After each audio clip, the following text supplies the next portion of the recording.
Good morning, good afternoon, good evening, wherever you are in the world. I'm back again for another live video. So I'm hoping you're having a wonderful day or starting a wonderful day. That could also be the case. And what I want to, I've had a wonderful morning. Up to this point, I've been spending some time reflecting on what I want to do with the summer being a perfect time to reflect on how the last couple of months of 2019 are going to be.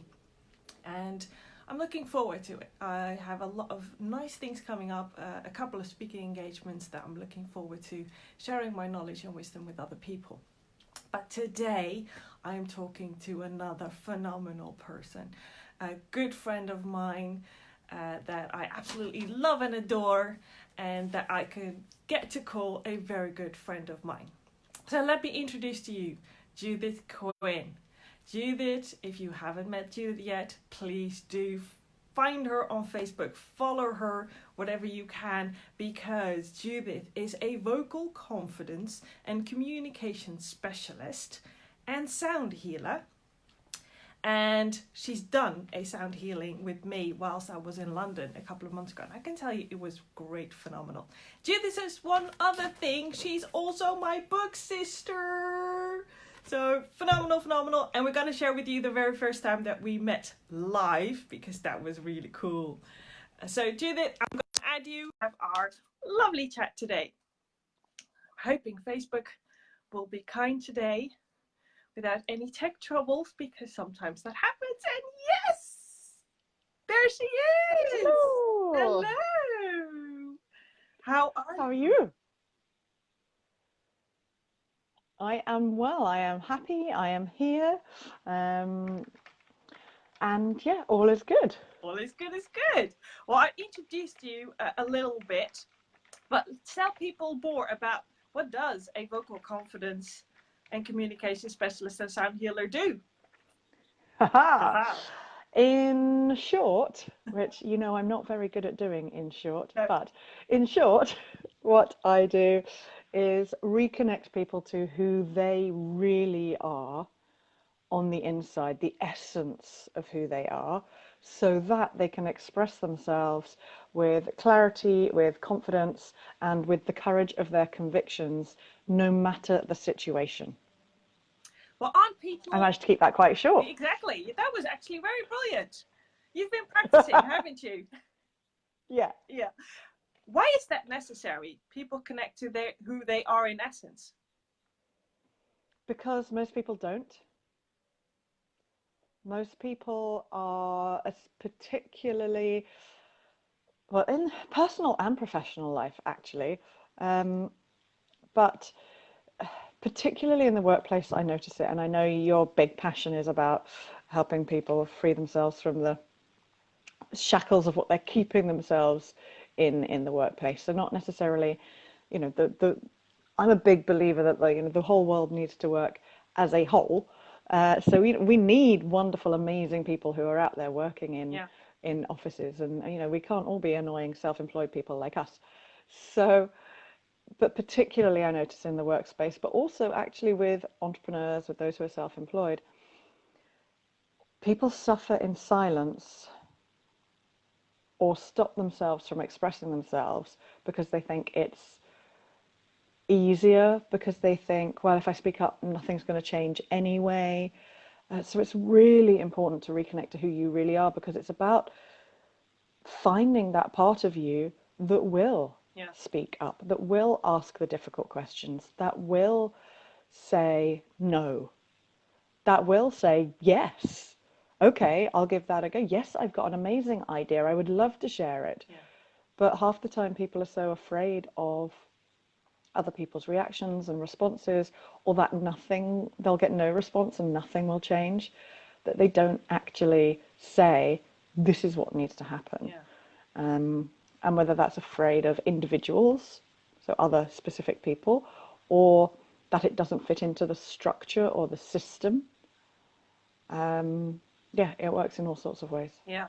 I'm reminded of a situation when I was still employed, of a moment where we were in a team meeting, and with the director and the manager. And all of my colleagues had been saying, when is the director going to meet us? When is he going to join us for a team meeting? Because we have a lot to share. I was like, okay, I'm really wondering whether people will speak up, and not only in the breaks and at the coffee machine. And usually I was the one, together with another colleague, that I don't care who's in the room. If I've got something to say, I will say it, to the detriment of a lot of people, because you could also always hear my voice. And especially if I'm passionate, I mean, I get loud, and I already have a very loud voice. So when I get loud, I get really loud. I remember that he was sitting there, and I had set the intention, I'm not going to speak. I'm going to see what happens, because I want to see what people, if people will speak up now that he's here. I mean, you got what you wanted. And I was literally surprised. Hardly anyone spoke up, and hardly anyone. They were all looking at me and my colleague, and we had both set the intention. Yeah, loud and proud, Richard. Absolutely. Thank you for joining us. Yeah. And no one spoke up, and they were all looking at us. So talk. And I'm like, you really think I'm going to talk? I set the intention to not talk. I literally said one or two things. And afterwards, they said, look, no, are you sick? Why? Why did you say that? You were quiet for your thing. I said, well, it's very simple. You all asked the manager to invite the director because you had a lot to share with him. And whilst he was sitting in the room, you didn't speak up. Now, and I don't mind speaking for you. If you tell me what you want to share, I don't mind. But as soon as I did, none of you even nodded that you agreed, because the very first thing that director said was look around the room and said, oh, no, they're all looking away, so they do not agree with her. I said, I don't mind. He already knows that I will tell him anything that I do not agree with or agree with. So he does already know that about me. But if you want me to speak up for you, then the minimum I need from you is to acknowledge what I'm saying, because if you do not, then it's just my thing. Yeah, and that's the challenge. Really but people, and that's the thing, people are even afraid to speak up because they're afraid they'll lose their job, they're afraid they'll be seen as a troublemaker, they'll be afraid. So in the entrepreneurial world, because I know that's what you're focusing on now, it's the fear of standing up and speaking about your business. It's the fear of going networking, and I've got to speak about myself positively, and the fear of the empty bank account and the desperation of I need new clients. And so you're speaking in that energy of desperation rather than the energy of the passion behind your purpose, which is what, especially when it comes to speaking about your business, that's what I help people do, is reconnect to the passion behind their purpose. Because lots of people have started a business and then they get caught up in the business side of the business and the stress and the, whatever it is in their life, and forget about the passion behind their purpose. And it's really finding your true voice. And because lots of people said, oh, but I have a voice. I'm like, yeah, but are you speaking with it? Yeah. Are you using your true voice to express this? Or is it the voice of fear? Is it the voice of uncertainty? Is it, even if I'm standing up and I'm sounding confident, but sometimes the more confident we want to sound, actually what your audience hear underneath is that real tension of desperation or uncertainty or fear. It's really important that people do start speaking up in whatever situation it is, whether you are an entrepreneur, whether you're self-employed, whether you are employed, whether you are in a relationship. It's that ability to ask for what we need is really important.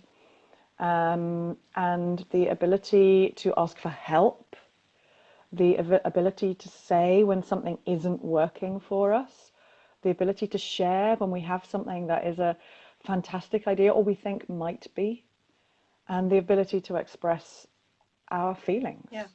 All of these things get suppressed in so many different ways, but it's really about connecting to your truth, having a deeper truth that you can come from, so you're not in reaction, you're in something that is deeper and more grounded and stronger than that, and also having a higher purpose that you can reconnect. So if your deepest truth is down in your belly and your higher purpose is up here, if you can connect to both of them, They meet in your heart, and then when you open your mouth, you're sharing from a space that is powerful and connected and about sharing, not about telling, not about fear, and about something that is bigger than you. Yeah. And that is so important. And to develop yourself, we need to develop what your voice is, finding your voice, because it's great doing lots of self-development work, whatever one wants to call it, self-awareness, or, you know. Yeah. But if we're not then following that through by how we express ourselves in life, then what's the point? Yeah. And what are some of the things that if I, for example, don't connect to my truest voice, what are some of the things that I will see show up in my life because of that? Repeated patterns of not getting what you want is the biggest one. So blaming others, feeling like there's no point doing something. So particularly for entrepreneurs, feeling, oh, I've been networking 500 times and no one ever listens to me, and no one ever comes and gives me their business card. No one ever books anything with me. So those repeated patterns of feeling like, ugh, it doesn't work. If it's not working, like people don't listen to me, I'm not being invited to do things, it's probably because you're not asking. It's probably because it's not out there with either authenticity or passion or purpose or connection. That's something there will be missing, and so the repeated patterns happen. Yeah. And what are some of the things that for those people that are listening in, watching this live or on the replay, that someone like me can do to start connecting to that truest voice? Cool. So I was just reading Richard's comment there about he knows someone who could really do with this advice. Unfortunately, he's so stubborn he won't listen to anybody. So what you can actively do to start connecting to your voice. So as per my chapter in our shared book, where is it? Oh, here it is. Yeah, our shared book. Yay! Look at that, book sisters. So that chapter, I don't know what I was doing there. It lives up there. Is speak your truest truth. So being able to connect to that can be challenging. So what I ask people to look at is what you feel to be true is sometimes not always what is the deepest truth, but go with what you've got. And then ask yourself the question, what do I want to get from this situation?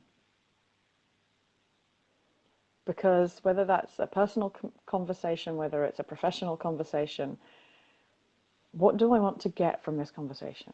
Mm-hmm. Because that's your end result, right? So if it's I want to be right, I want to prove myself right, then there's different ways that you might go about that. If it's actually I want to move forward, I want to move on, then that can help us start to connect with, okay, so do I really need to roll off the list of all the things that I feel are going wrong here? Or do I need to just ask how we can find a solution? Yeah. Because often what is our truth is our reactionary truth. So I'll use the example of me in the book. So for years, my truth was, I hate my dad. Like, that was my truth, and I did. I hated my dad. When I started working on me, and particularly when I discovered sound healing and voice vibration sound healing in particular, what came up was that actually underneath that was grief for a relationship we never had. Yeah. And then a few years later, underneath that was, oh, I want to be wanted by my dad. So your truth that you're in may not be your real truth, your deepest truth, your truest truth. But go where you can that feels true and will create as like doctors, like first do no harm, right? So when you're expressing yourself, start connecting to the higher purpose. Like if your truth is something that's not very convenient at the moment, and I can offer everyone a deepest truth. So I offer everyone the deepest truth of all there is love. Yeah. So that's the first thing I offer you, to help connect to who you really are. Because who you really are is an embodiment of love. All there is love. And if you can connect to a place of compassion, or love, or kindness, or forgiveness, like any of those energies, that's a really great place to start any conversation or sharing or speaking up from. So even if you're in a bad mood and you've gone networking and it's your 20th time and you've had, the traffic was awful getting there and la la la la la, just go, right, okay. When you arrive in the room, oh, how are you? Oh, I'm fine. But oh my God, the trains, the blah blah blah. It's like, try and do something that you can connect to something that's a higher vibration, a higher energy than the challenges you're going through. So remember, all there is love. And people go, no, there's not, because there's hate and there's Donald Trump and there's Putin and there's. But for me, the opposite of love is fear.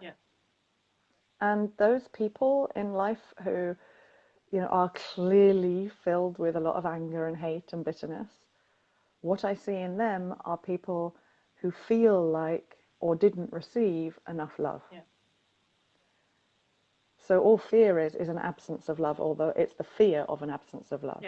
So when you are, so that's my first offering, is connect to the energy of that deepest truth of love, compassion, kindness, empathy, whatever element of, and by the way, I'm not like some blissfully perfect person here. There are people in this world who I do not like.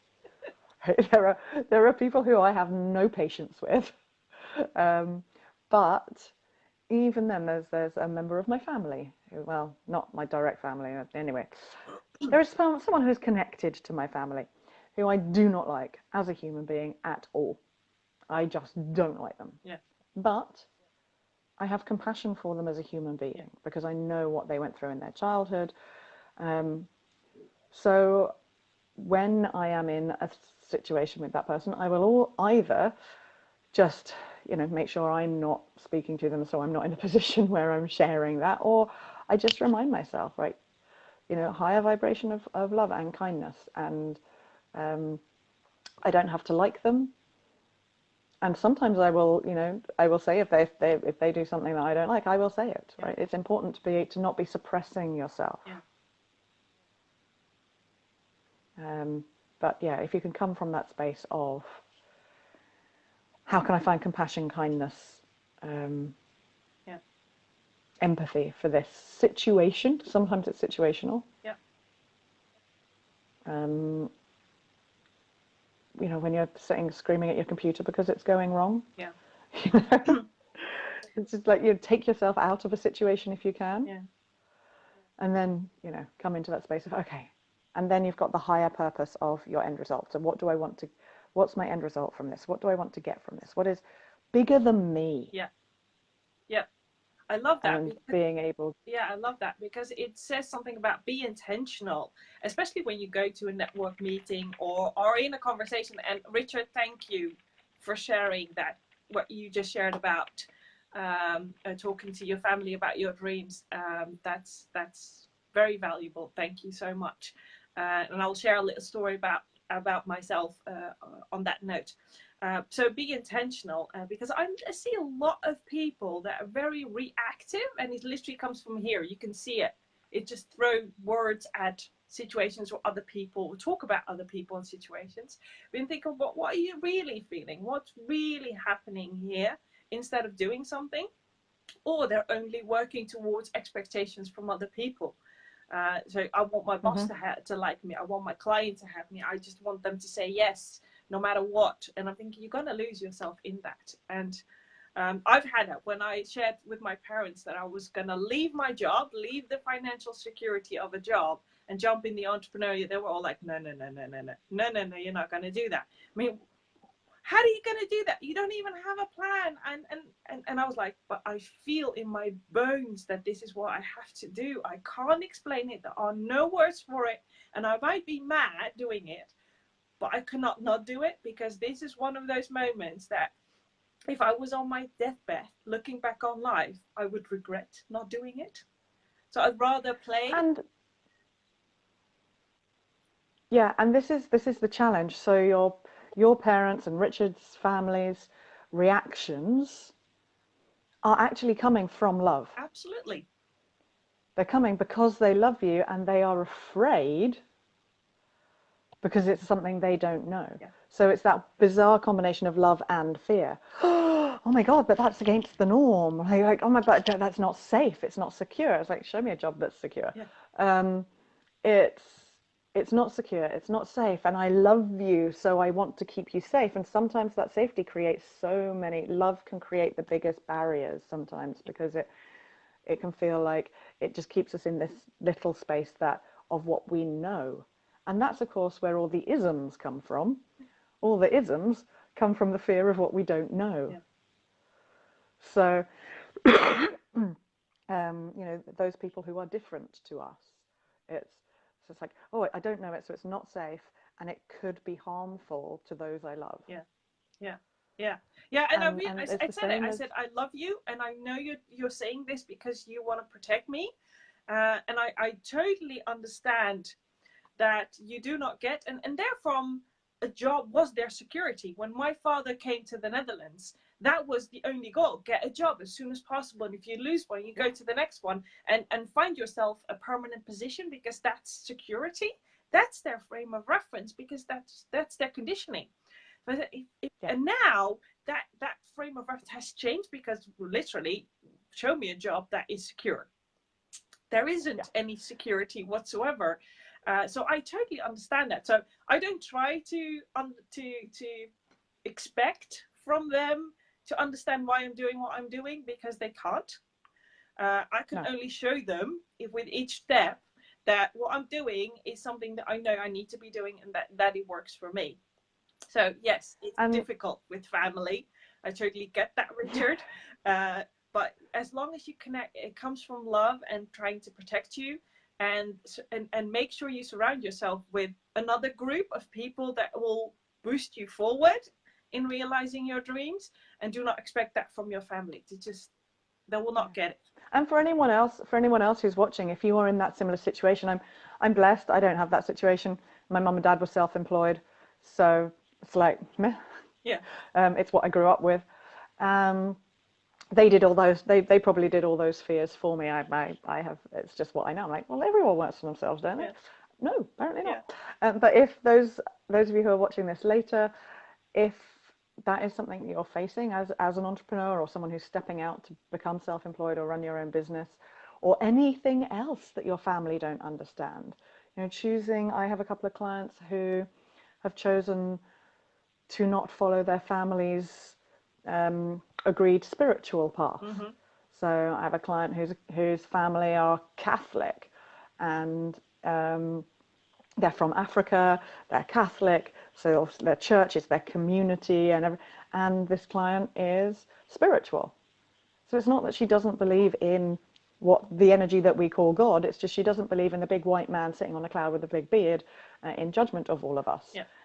But so to be able to express that to her family. So something I offer to those of you who are watching this on whenever you're watching it, and you're having challenges in that way, like there's either your colleagues or your family or your friends are trying to convince you not to do something that you know is true for you. A great expression to use is, I know that you're saying this because you care about me. I know that this is coming from your fear or your worry for me of what if it doesn't work out. Yeah.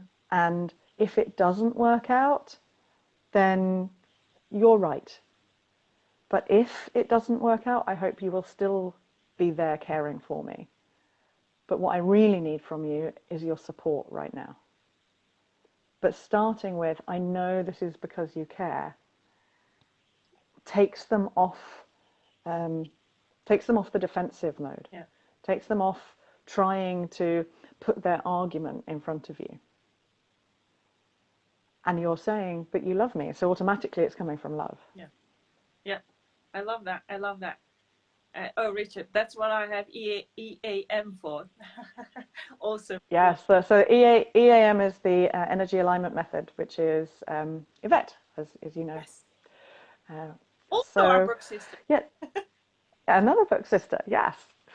So this takes me to another tool or tip for people to use for having challenging conversations. And this is one I get a lot. This is something that often we end up working on when I do a 2 or 3 day intensive one-on-one with someone. We have just the two of us, 2 or 3 whole days together. And often what it boils down to is a conversation they need to have with someone that they are afraid of what might happen if they have that conversation. Yeah. So again, that could be a boss, it could be a partner, it could be a sibling, it could be whoever. But they're afraid to have the conversation because they think the other people are going to blow up. And a great way to start a challenging conversation, particularly if it's about a behavior or something that's been going on that really makes you feel horrible. Great start for the conversation is, I'm not sure if you're aware or not, but... Because most people aren't aware of the impact that they have on you. So you may well think that actually they've got a personal vendetta against you. But actually, they're just in their stuff. And that is the way they react. Most people react in life, they don't respond.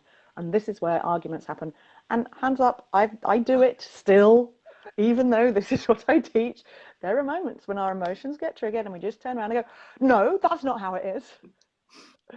And then, these days I tend to go, wait a minute, I probably just need a minute. And sometimes I don't. Sometimes I just get emphatic and a little bit dogmatic.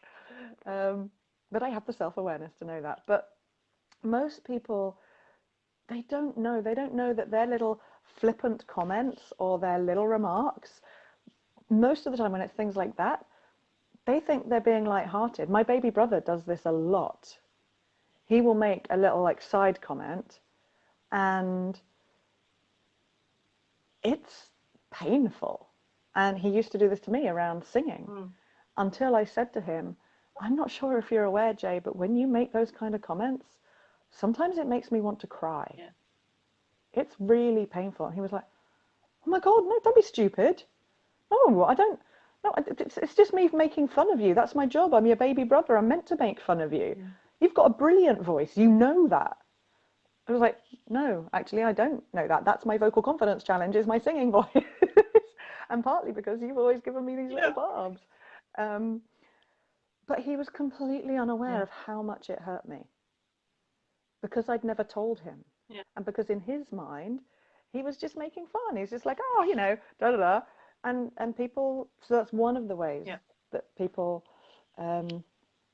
interact. But most of the time, if you're receiving it as painful and hurtful, if you've never told them that that's how it makes you feel, then heads up, they don't know. That's why they keep on doing it. Yeah.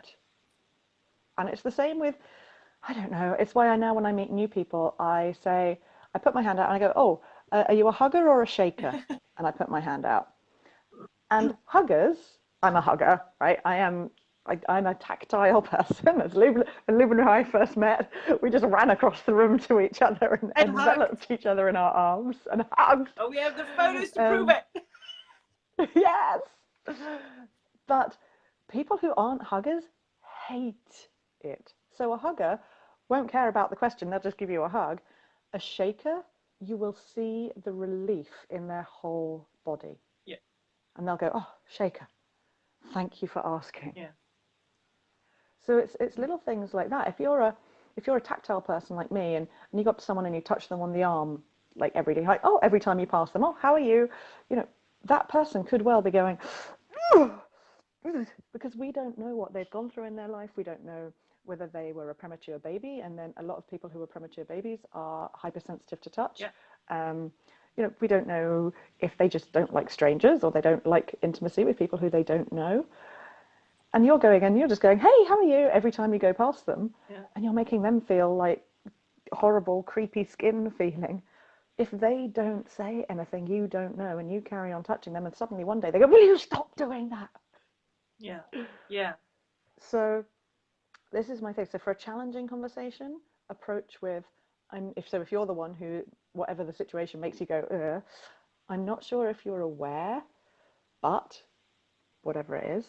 And then also just for life in general, if something's bugging you, tell that person in a nice way and just go, actually, you know how you do that thing? I find that it just makes me really uncomfortable, Yeah.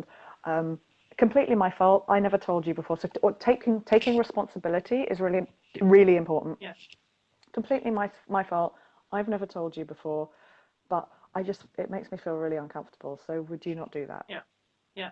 Yeah, totally. And it's what resonates with me is that it's all about realizing that what you enjoy doing or what you find important is not necessarily what someone else enjoys or not, thinks it's nice or whatever. And we tend to go completely unaware of it and interact with other people, not how we would like other people to interact with us. But you never Yes. know what's behind closed doors, and you never know what you might trigger. And it's important to realize, I guess, that each and every one of us has the potential. We always impact another human being, whether we know it Yeah. or not. We always influence another human being, and we hope that it's a positive influence.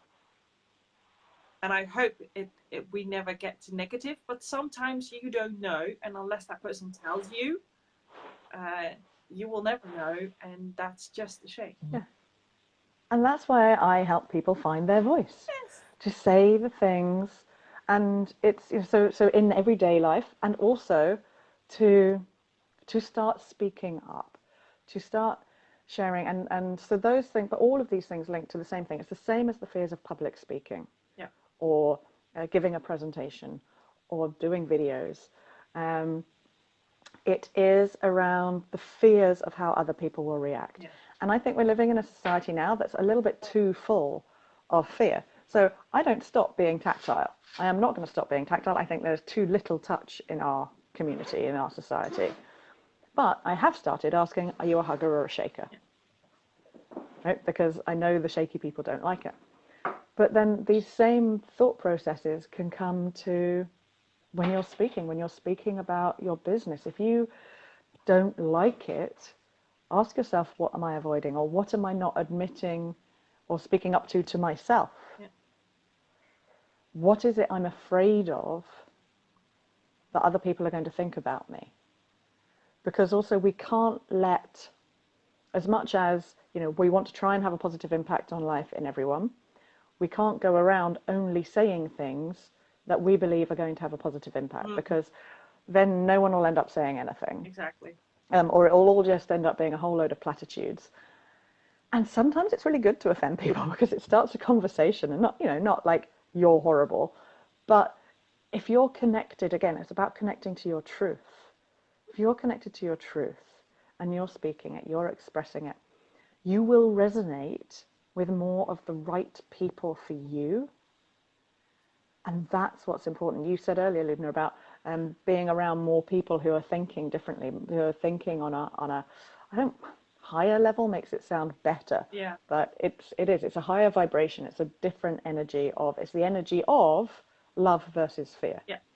So what do you love about what you do? If you get nervous before you speak, if you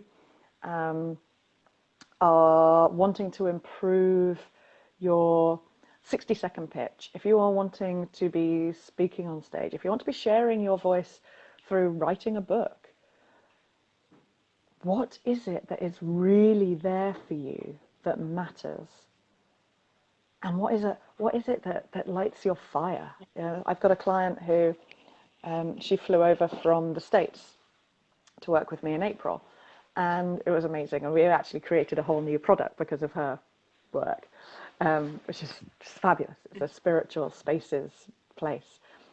But a lot of what I realized for her was she was in this space that she had put herself and that society now expected her to be.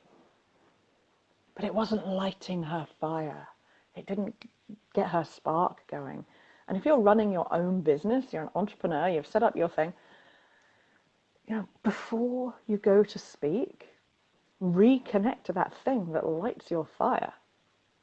Like, what makes you go, oh, it puts a fire in your belly, right? There's even a phrase for it. And I'm not talking about going out there and then ranting and getting evangelical about it. That's why we have the higher purpose of how we want it to impact people. Sometimes it's quite good to get evangelical. Sometimes I do. I'm like, right, I am done with people hiding their voices. I am done with people standing around and going, oh, well, I have this business and I really like it. It's like, no, say I have this business and I really like it. Yeah. Because if you don't sound like you believe in yourself, and if you're not yet at the space where you can believe in yourself, which a lot of people aren't, that's fine. Come on one of my retreats and we'll clear that rubbish. Exactly. Because it's energetic, emotional rubbish that you're holding on to from the past. But if you're not at that space yet where you can believe in yourself, believe in the power of the work that you do. Yeah. Allow yourself that distance. Say, it's okay, I've got my rubbish going on. We all have rubbish. Yeah. Right? I believe the onion's never peeled. So find that passion behind the purpose and what you believe in the work that you do, and your voice will sound different when you're talking about it. Yeah. And more people will engage with you. When I started talking about sound healing and the voice vibration connection of the work that I do, which I wasn't talking about in the beginning because I thought it would be too woo for people, too weird, too hippie.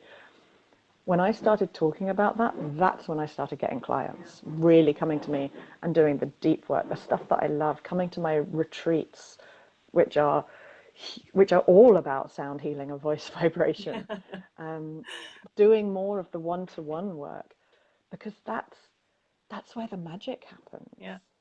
So I ask those people who are watching, what is it that you are afraid of speaking about or hiding from or worried that other people might not get it?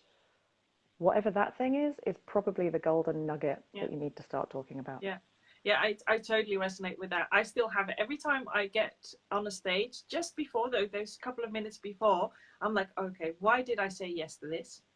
Why did I have to say yes? And I just know that if I switch either to, but it's an important message I have to share, or switch to, you can do this, you've done this before, come on, and I'm done. And the very first thing that I get from every speaking engagement that I've done, I've got people coming up to me and say, wow, you're so passionate, I believe in it. I'm like, okay, I did my job, I did what I needed to do. Yeah. And I think that is very important. And I really like that you said it doesn't mean that all we have to do is be nice and play nice. I mean, I can be very provocative. I'm a coach and I will tell you what you need to hear, not what you want me to tell you, what you want me to do for you. If you want to move forward and grow, it needs to be difficult. It needs to if it doesn't challenge you, it doesn't grow you. And I think that's really important, that we do what is necessary to move people forward, to move ourselves forward. So I really like that. Yay. Good. I love it. It is, and I think it's either if it doesn't challenge you or if it doesn't light your fire. Yeah. Like, you've got to have one or the other. It's either got to be something that makes you go, oh, so you're like, right, okay, fine, I will work through this and I will accept this and I will, or that thing that just makes you go, like when I created my cards, like they lit my fire, and it took 2 years for them to come about as a reality. But there was never once that I was like, oh. Yeah. Every time I thought about them, I was like, oh, I'm so excited to get them out. Yeah. So it's either got to light your fire in that way, or give you that little bit of a nudge and a challenge, and face your reality, because we can carry on disconnected. Like most people, like we said at the beginning, are disconnected from who they really are. And that means your voice is disconnected from how it actually sounds and where it actually lives, which is here in your whole body, down to your belly, from your, well, the whole of your system. we need to reconnect, particularly if you're out there running your own business. If you are running it in a way that you think other people expect you to run it, if you are saying the things that you think people want to hear about the results that you get or how you work or what it involves, if you are saying things in a way because you've been to a public speaking coaching event and they told you you need to say it like this and like this and like this, and you're trying to copy that person's formula, it's not going to work. I mean, it may work better than it was working for you before, but you need to connect to your thing. Like why you are doing it, why the people who you work with you. What is more important than you? And if you can make something more important than you, and this is the higher purpose that I bang on about, then again, it frees you up because it takes the spotlight off you and it puts it on them. It reminds you that this isn't about you at all. Like it might be about your income and the way you make your living and you being able to live the life you want to lead. Yeah. But the work you do isn't about you. That's about your clients. That's about the people who buy your products. That's about the people who you serve, whatever it is that you do. Yeah. So what is that about them? So for me, it's the creating more confident, connected communicators, liberating lives through finding voices, like the changes I see in my clients. Like that is so much bigger than me. And that's sometimes, and it's really useful for when you're doing the stepping up number. So I've been stepping into my full power, my full glory of me and the work that I do. Yeah. And sometimes I'm like, oh God, is that going to sound arrogant? Does it feel arrogant? I'm like, no, because I know the impact it's had on my clients and I want more people like that. Yeah. I want to be having a bigger impact on more people because I see how it changes their life, their whole life. So for those of you who are watching, when it comes to talking about your business, your service, your product, whatever it is, if you want to develop your business, you need to develop yourself. And you need to be able to step in to that magic, to that passion behind your purpose, to the power of the work that you do, and I'm going to challenge you guys here, into the power of who you are. Yeah. And your power is different to my power, is different to Lubna's power, is different to Richard's power, who's here on with us live at the moment. Your power might be in your soft gentleness. Now, that's not my power. My power is in my upright, glorious high priestess, no messing, right? But I have a friend and her power is in her absolute acceptance of everyone for who they are. And it's beautiful. And unsurprisingly, what does she do for a living? She's a carer. Yeah. Right? So she's in the perfect space. Yeah. And it's beautiful. So it's accepting that and stepping into it and going, yeah, this is who I am, and this is how my voice and what I share represents that. And that is always powerful when you are in your truth. Yeah, and people will believe you. You don't need any convincing, and you will be able to handle challenges because you can go back to that core, because there is alignment and you're like a rock that can't be shaken because you're connected that higher purpose and your truest voice. So and it doesn't matter because life will throw challenges at us, and it's if we believe in ourselves enough and our truest voice, like you say, Judith, then that doesn't matter. Then you'll move on, you'll persevere, and from a place of love, like we shared at the beginning. And openness and acceptance of help as well. So sometimes I can get dogmatic, but be aware that being in your deepest truth doesn't mean that there aren't other truths. Yeah. So it's that thing of being aware of, okay, well, I'm really sorry that you feel like that. I see your point of view, and actually maybe there's something in between that we can come to, or that's just not true for me, and I wish you all the best with what you're doing. Yeah. It's why It's why I turn down clients. I will not work with people who I don't feel the resonance with, because it won't work. It just won't work as well as it might. There are some people who I've worked with who I've gone, okay, well, what you need to do first is come to the 2-day workshop, because that's a taster of how I work, and you need to know whether the way I work is right for you. So people who I'm not sure of, will do that, or we'll do a one-off online session and go, let's see how this works. But there's other people. March is a prime example. I ran my 7-day retreat for the first time in March, and it was a week to go, and we'd only sold 3 spaces, so we'd only just about covered our expenses, my other co-facilitator and I. And this person phoned up and said, I want to come on your 7-day retreat. Now, he had been to a half-day workshop that I'd done before, and I knew he wasn't right. Yeah. And I said, no. And he was like, you don't want to turn down the money, do you? I went, yes, actually.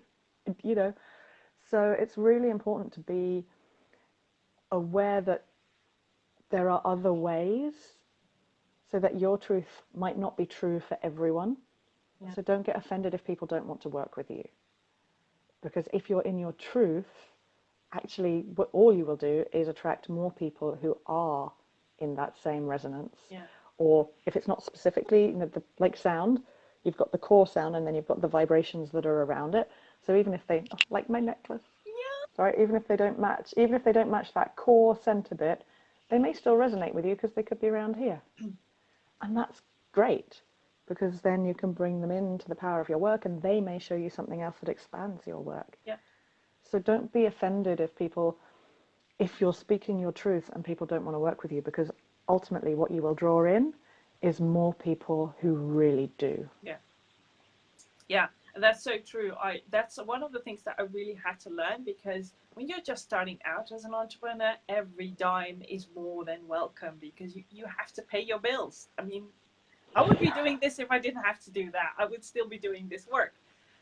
But when you and I've done it a couple of times and worked with people, and I thought, oh my God, I hope this ends really soon, because this is draining me completely. And I swore to myself, I'm never saying yes to a client because of the money.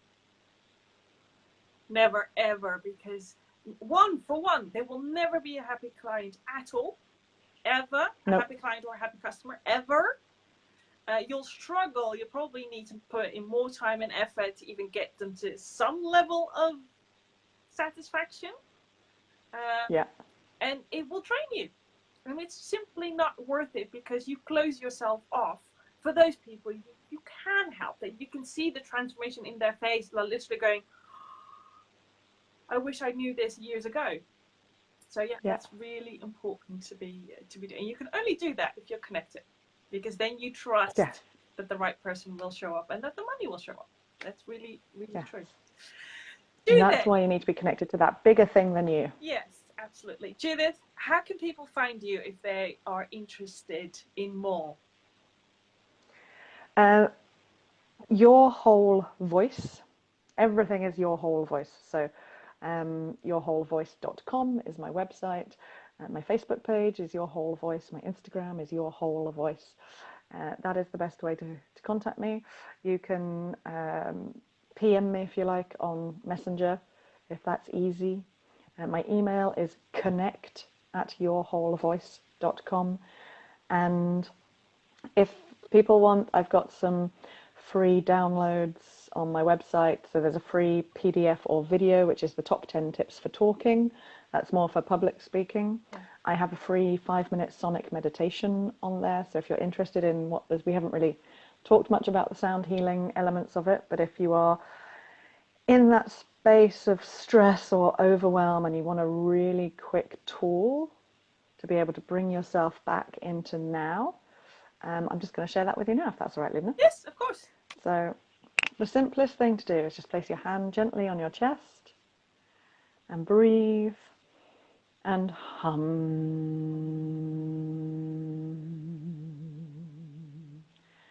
And just hum until you find a note that makes your chest vibrate. And it's so simple and quick. You can do it in 5 seconds, but I'd say, do 3 hums, and what it does is it brings you out of your head into your body. If you're feeling a bit heavy, lethargic, or gunky, then it raises your vibration and brings your vibration up into your heart, and it makes you breathe and rest and gives you space. So there's also a free 5-minute sonic meditation on there, and if people are interested, there's a free 20-minute clarity call as well, so you can just click that. And I don't do heavy sales. I will, if I feel there's a resonance, I might offer you what I think is right for you. But I do not do pushy sales. So the clarity call is not a 20-minute sales call. It's me asking you, what are your vocal confidence challenges, or what do you want to learn about sound healing? A little bit of either of those, whichever one it is that you want. And then at the end, I might say, look, if you want to take this further, I think this might be right for you. But like I said earlier, I will never take someone on something that I believe they're not right for, because that's just silly. Yeah, it is. And if you have any questions whatsoever, pop them in the comments. We were more than willing to answer them. And show Judith some love, because this has been phenomenal. I love chatting with you. I just love it. Looking forward to our next hug. I know, me too. And thank you for being here, Richard, by the way, and for your interaction. It's been really lovely seeing seeing you here. So I met Richard in July at the Energy Alignment Method event, and so thank you for being here, Richard, because it's really lovely to have that input as well. And anyone who's been watching this on replay, feel free to tag us and we can answer questions. So, sorry, need to nip out with my dog. I might say if a clarity call will be worthwhile, Richard. Well, Richard, thank you for being here. It really is a joy to have someone interact with us in a chat, because that makes it way more inclusive. So thank you for being here. And thank you. There you go. I'll just put... go. I'll just put my website in the comments. Yes, so there we brilliant. So thank you if you watch this live. Thank you if you're watching this on the replay, and have a very happy day wherever you are in the world. Judith, thank you for being with me today and sharing your brilliance. Let's my absolute pleasure. Go out and impact the world. Take care. Take care.